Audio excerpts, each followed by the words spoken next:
चतुर्थ सेमेस्टर के अंतर्गत शांति मूल्य। तो शांति मूल्य के अंतर्गत आपके जो आज अध्ययन करेंगे वो क्या है? मानवाधिकार, लोकतंत्र। तो इसके जो मुख्य बिंदु हैं वो हैं भारत में धार्मिक सहिष्णुता, राष्ट्रीय एकता, वैश्वीकरण और शांति।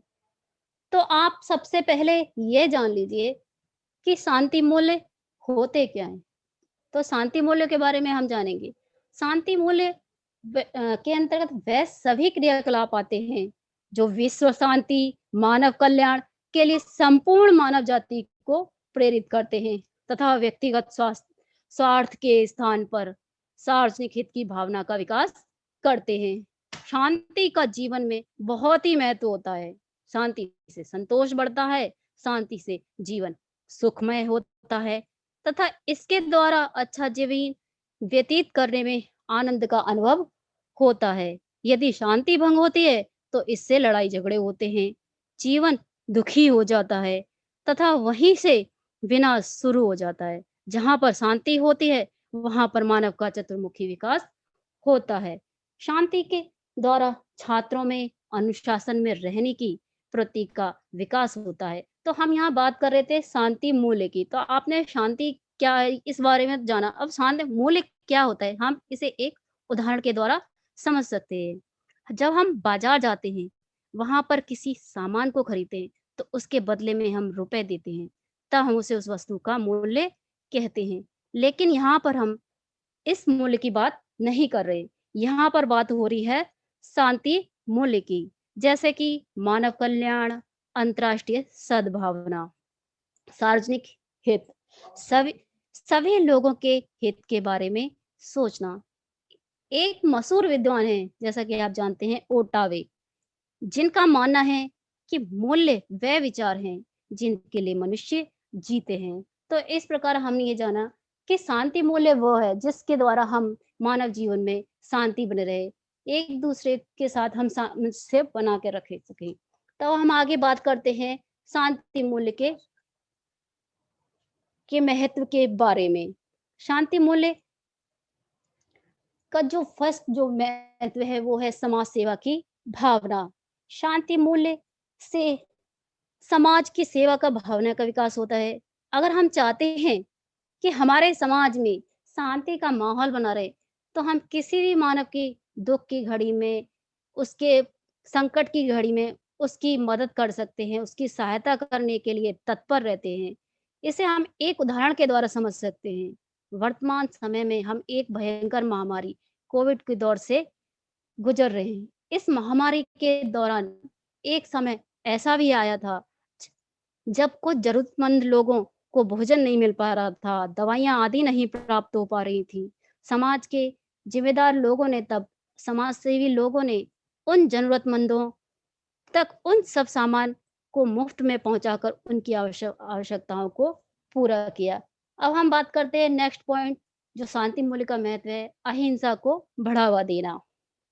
शांति मूल्य के द्वारा अहिंसा को बढ़ावा मिलता है, क्योंकि जब प्रत्येक व्यक्ति शांति मूल्यों को ध्यान में रखते हुए कोई भी कार्य करता है, तो इससे समाज में शांति व्यवस्था कायम रहती है तथा कोई भी व्यक्ति किसी दूसरे व्यक्ति के साथ लड़ाई झगड़ा नहीं करता, मारपीट नहीं करता।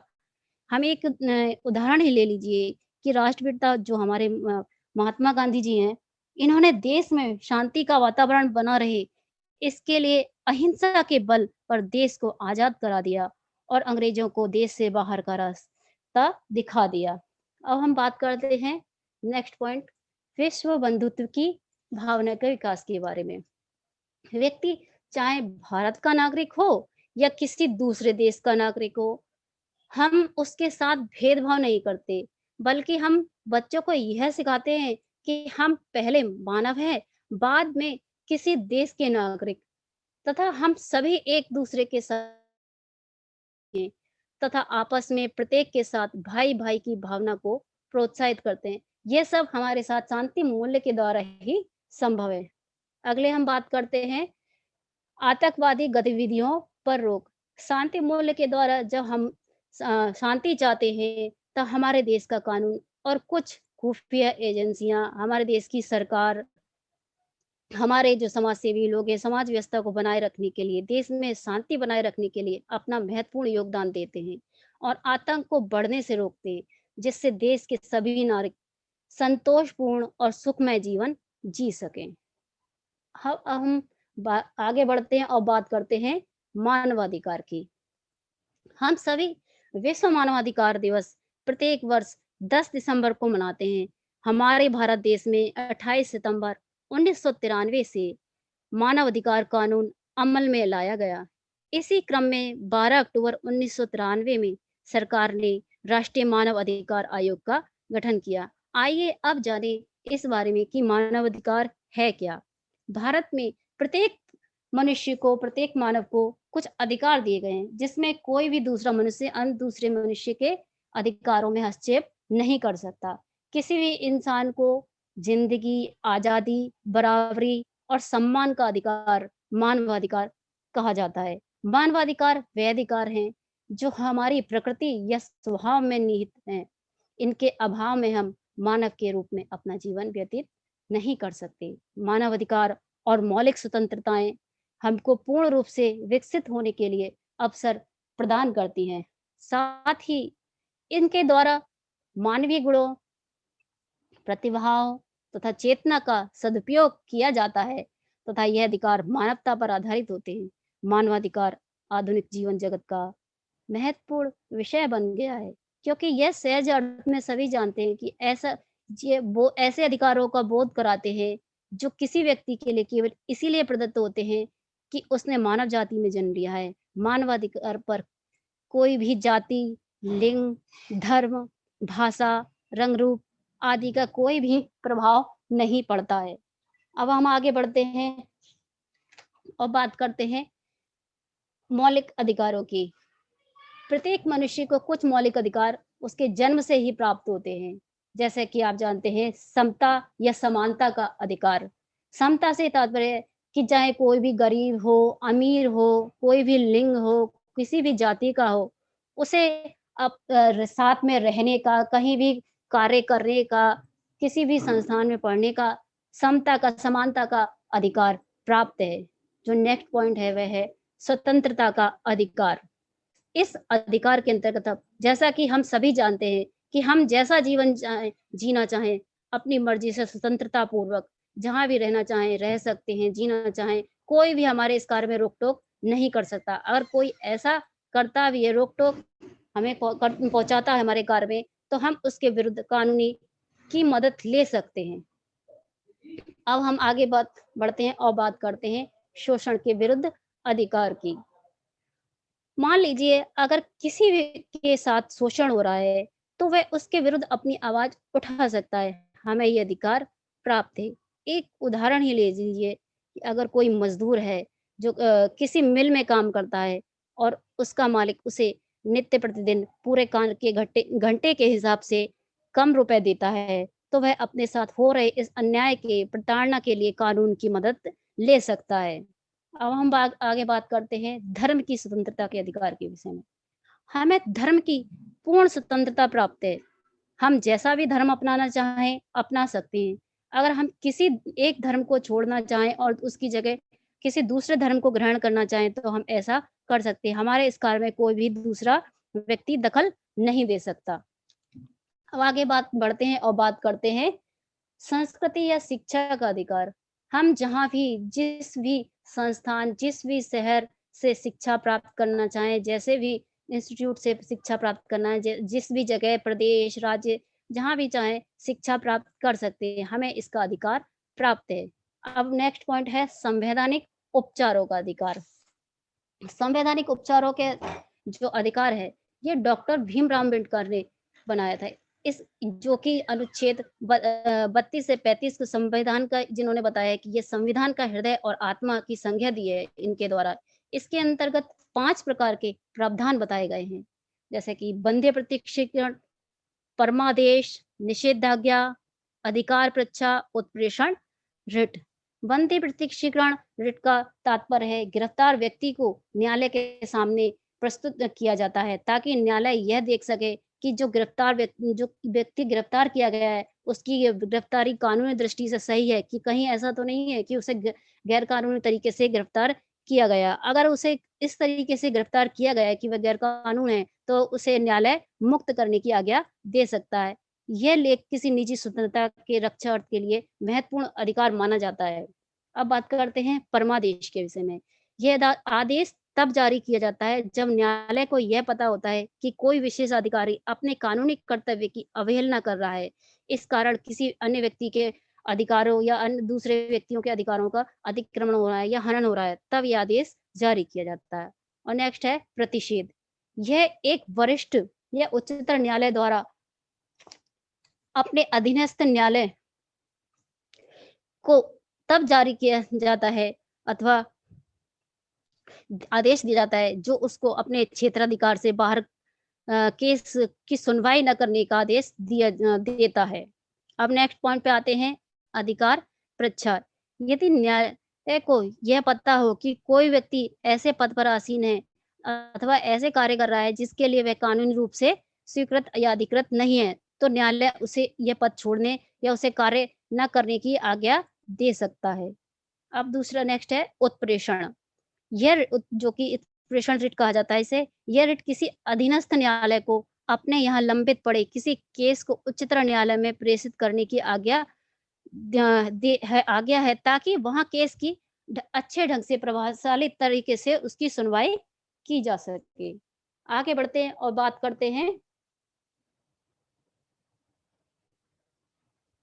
मानवाधिकारों के घोषणा अनुच्छेद के विषय में। इसमें जो अनुच्छेद दिए गए हैं वह उसमें सबसे पहला है अनुच्छेद 3, अनुच्छेद 4। तो जो कि अनुच्छेद 4 में बताया गया है, इस अनुच्छेद के अनुसार कि प्रत्येक व्यक्ति को आज़ादी और स्वयं की रक्षा करने का अधिकार प्राप्त है। जैसे कि किसी व्यक्ति के पास संपत्ति है, तो वह अपनी संपत्ति की सुरक्षा के लिए और स्वयं की रक्षा के लिए अपने अनुसार व्यवस्था कर सकता है। और अनुच्छेद 4, इस अनुच्छेद के अनुसार कोई भी मनुष्य किसी को अपना दास नहीं बना सकता या उसे जबरदस्ती काम नहीं करा सकता। जैसे किसी गांव का दबंग मनुष्य किसी गरीब से जबरदस्ती काम नहीं करा सकता उस गरीब व्यक्ति की इच्छा के विरुद्ध। अब हम आगे बढ़ते हैं और बात करते हैं नेक्स्ट पॉइंट अनुच्छेद 5 के विषय में। जैसे कि इस अनुच्छेद में बताया गया है कि कोई भी मनुष्य किसी दूसरे मनुष्य का शारीरिक उत्पीड़न नहीं कर सकता और ना ही उसके साथ कोई भी अमानवीय या अपमानजनक व्यवहार कर सकता है। जैसे अगर कोई, आप एक उदाहरण के द्वारा समझ सकते हैं, कोई उद्योगपति है, कोई मालिक है, कहीं भी, तो वह अपने मजदूर के साथ गाली-गलौज करके और मारपीट का करके काम नहीं करा सकता। अगर मालिक ऐसा करता है, तो वह कानून की मदद ले सकता है, जिस मजदूर पे यह अत्याचार हो रहे हैं। अब बात करते हैं अनुच्छेद 9 के विषय में। इस अनुच्छेद के अनुसार किसी भी व्यक्ति को गलत तरीके से गिरफ्तार नहीं किया जा सकता और ना ही उसे नज़रबंद, यानी कि ना तो कोई उसके पास जा सकता है, ना कोई उसे देख सकता है। ऐसा व्यवहार उसके साथ नहीं किया जा सकता और ना ही उसे देश से निकाला जा सकता है। अब हम आगे बढ़ते हैं और बात करते हैं लोकतंत्र की।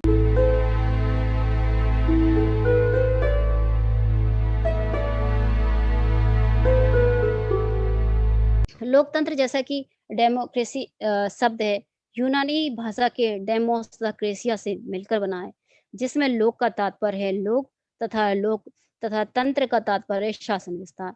इस प्रकार लोकतंत्र का शाब्दिक हुआ जनता का शासन, जनता के द्वारा। इसमें जनता ही प्रतिवाह करती है और मतदान देकर बहुमत से अपना नेता चुनकर सरकार बनाती है। अब आगे बढ़ते हैं और बात करते हैं लोकतंत्र की परिभाषा के विषय में, जो कि मशहूर लेखक है अब्राहम लिंकन, उन्होंने दी है। उनके अनुसार लोकतंत्र जनता के द्वारा जनता के लिए संचालित शासन है। अब्राहम लिंकन का मानना है कि लोकतंत्र में जनता ही सब कुछ है। अब्राहम लिंकन का कहना है कि लोकतंत्र जो जनता के हितों की रक्षा करे, जनता जनता के हितों को सर्वोपरि रखे, जनता की समाज व्यवस्था कायम रखे, तो यही लोकतंत्र कहलाता है। अब आगे बढ़ते हैं और बात करते हैं लोकतंत्र की विशेषताओं के विषय में। लोक जो पहली विशेषता है वह है लोकतंत्र में एक से अधिक राजनीतिक दलों के बीच चुनाव की प्रक्रिया संपन्न होती है। इस विशेषता के अनुसार लोकतंत्र में कई राजनीतिक दल जैसे कि भारतीय जनता पार्टी, समाजवादी पार्टी, कांग्रेस आदि पार्टी हैं, ये सभी दल चुनाव की प्रक्रिया में प्रतिभाग करते हैं और सरकार बनाने में अपना महत्वपूर्ण योगदान देते हैं। अब नेक्स्ट पॉइंट पर आते हैं और बात करते हैं जनता की इच्छा सर्वोच्च है। लोकतंत्र में जनता की इच्छा ही महत्वपूर्ण मानी जाती है। जनता जिसे सबसे ज़्यादा मतदान देती है और अपने बहुमत से जिसे भी जिताती है, उसी की सरकार बनती है। अगर जनता जिस भी पार्टी को कम मतदान देती है, तो उसकी सरकार नहीं बनती। अब बात करते हैं नेक्स्ट पॉइंट, जनता के निर्णय में सलाह, दबाव तथा जनमत द्वारा जनता का हिस्सा होना। तो अब इसमें हम ये देखेंगे कि इस लोकतंत्र है कि अगर सरकार कोई निर्णय लेती है, तो उसमें जनता का दबाव बना रहता है। जनता अपने बहुमूल्य वोट देकर प्रतिनिधि चुनती है, जिस कारण सरकार के किसी भी फैसले में जनता का हिस्सा और दबाव बना रहता है। और इसमें जैसे कि निष्पक्ष न्यायपालिका, लोकतंत्र में न्यायपालिका किसी भी व्यक्ति के साथ भेदभाव नहीं करती है, चाहे व्यक्ति किसी भी राज्य का हो, किसी भी धर्म का हो, किसी भी लिंग का हो, किसी भी क्षेत्र का, उसकी कोई भी भाषा हो, उसके साथ निष्पक्ष होकर व्यवहार करती है। जनता के अधिकार तथा स्वतंत्रता की हिफाजत सरकार का कर्तव्य होना। लोकतंत्र में जनता के अधिकारों की रक्षा करना सरकार का कार्य है। अगर कहीं पर किसी के अधिकारों का हनन होता है, तो उसके लिए सरकार उत्तरदायी होगी तथा जनता की स्वतंत्रता की व्यवस्था करना भी सरकार का कार्य है। अब हम आगे बढ़ते हैं और बात करते हैं लोकतंत्र के सिद्धांत के विषय में। जैसा कि आप देख रहे हैं स्वतंत्रता। लोकतंत्र में प्रत्येक व्यक्ति को स्वतंत्रता प्राप्त है कि वह जहाँ भी रहना चाहे रह सकता है, जहाँ भी आना जाना चाहे आ जा सकता है, जिस प्रकार का भी जीवन जीना चाहे जी सकता है, उसे पूर्ण स्वतंत्रता प्राप्त है। अब हम आगे बढ़ते हैं, नेक्स्ट जो पॉइंट है समानता। लोकतंत्र में हमें सरकार समानता की दृष्टि से देखेगी। हम चाहे स्त्री हो या पुरुष हो तथा वह हमारे साथ कोई भी भेदभाव नहीं करेगी, चाहे हम किसी भी समुदाय के हों, अगर अमीर हो या गरीब हो, हमें हमारे साथ समदृष्टि वाला व्यवहार करेगी। नेक्स्ट पॉइंट है बंधुत्व। लोकतंत्र में हम सभी एक दूसरे के साथ मित्रवत और भाई भाई की भावना से ओतप्रोत होकर व्यवहार करते हैं। अब आगे बढ़ते हैं और बात करते हैं न्याय के विषय में। लोकतंत्र में सभी व्यक्तियों को न्याय के लिए पूर्ण स्वतंत्रता प्राप्त है। वह न्यायालय में जाकर अपने साथ हो रहे अन्याय के लिए मदद मांग सकता है। नेक्स्ट है धर्मनिरपेक्षता। लोकतंत्र में सभी व्यक्तियों को अपने धार्मिक विश्वासों एवं मान्यताओं को पूरी आजादी से मानने की पूर्ण छूट है। अब हम आगे बढ़ते हैं और बात करते हैं धार्मिक सहिष्णुता की। जैसा कि हमारी भारतीय संस्कृति है, इसकी महान विशेषता है इसकी सहिष्णुता। हमारे भारत में सभी धर्मों, जातियों, प्रजातियों एवं संप्रदायों के प्रति उदारता, सहिष्णुता एवं प्रेम भाव पाया जाता है। किसी के प्रति कठोरता या देशभाव नहीं देखने को मिलता है। भारत एक धर्मनिरपेक्ष देश है। यहाँ के नागरिक को स्वतंत्रता है कि वह कोई भी धर्म अपना सकता है। यहाँ पर समय-समय पर अनेक विदेशी संस्कृतियों का आगमन हुआ और सभी को यहाँ पर फलने-फूलने का अवसर प्राप्त हुआ। किसी संस्कृति के साथ का कोई भी दमन नहीं किया गया और ना ही किसी समूह पर संस्कृति थोपी गई। चाहे हिंदू हो, मुसलमान हो, सिख हो, बौद्ध हो, जैन हो, ईसाई, सभी अपनी-अपनी विशेषताएँ बनाए हुए हैं। हमारे देश ने असहिष्णु होकर कभी भी विदेशियों एवं अन्य संस्कृतियों के लोगों पर बर्बर व्यवहार नहीं किए। भारतीय संस्कृति की उदार एवं सहिष्णु प्रकृति के कारण ही इसमें विभिन्न संस्कृतियों का समन्वय हो पाया है।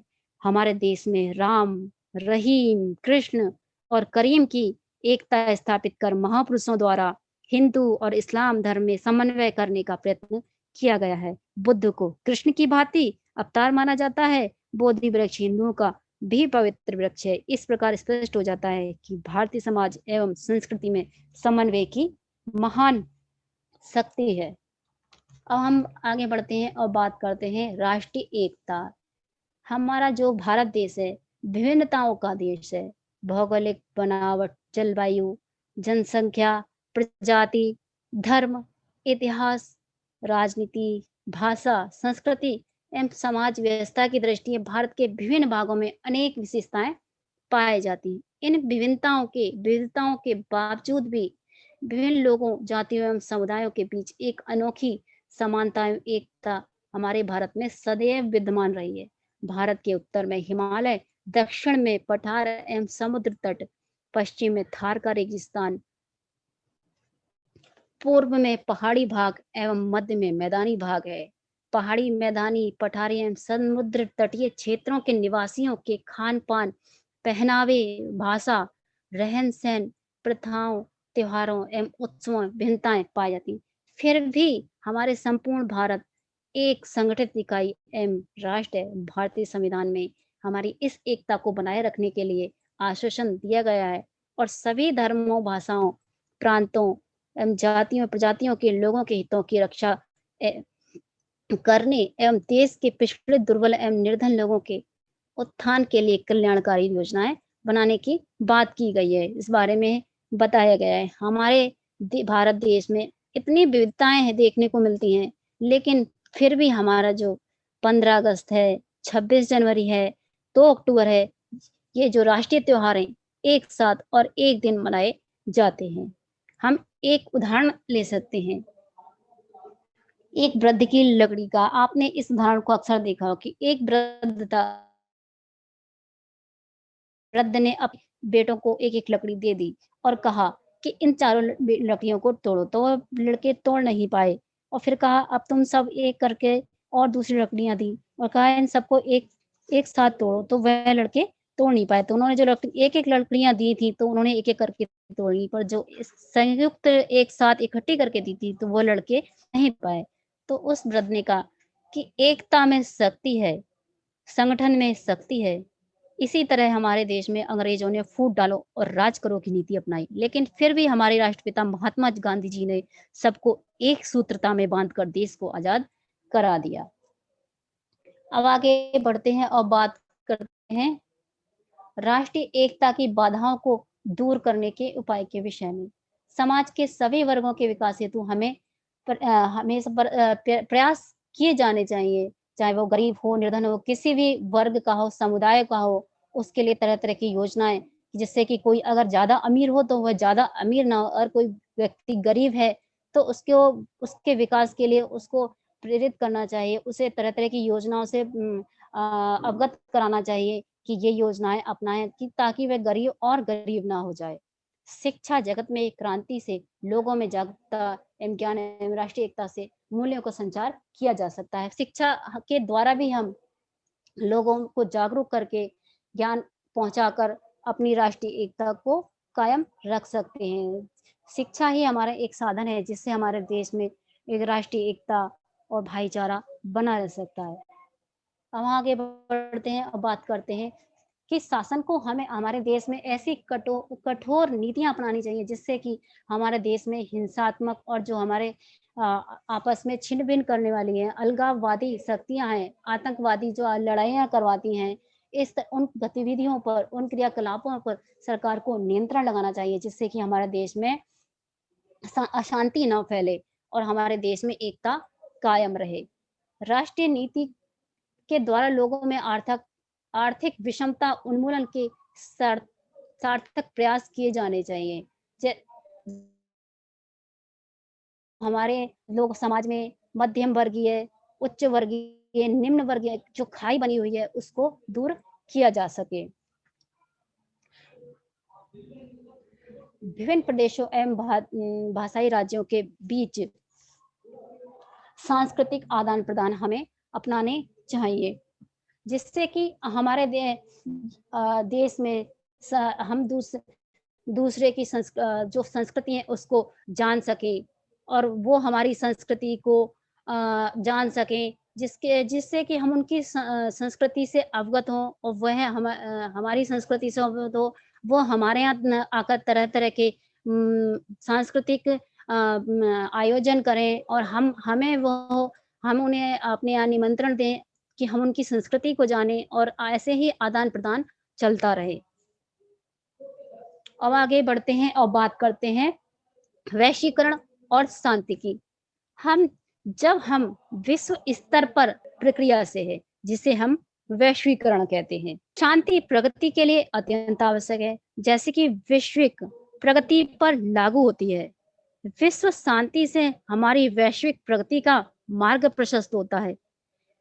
वैश्विक समुदाय द्वारा इस बात को हमेशा से अरसे से महसूस किया जा रहा है कि एक सुंदर, विकासोन्मुखी एवं वास्तव में सुसभ्य एवं मानवीय गुणों से परिपूर्ण समाज के निर्माण की पहली शर्त जो है, वह है विश्व शांति। शांति से ही सृजन होता है और अशांति से विध्वंस।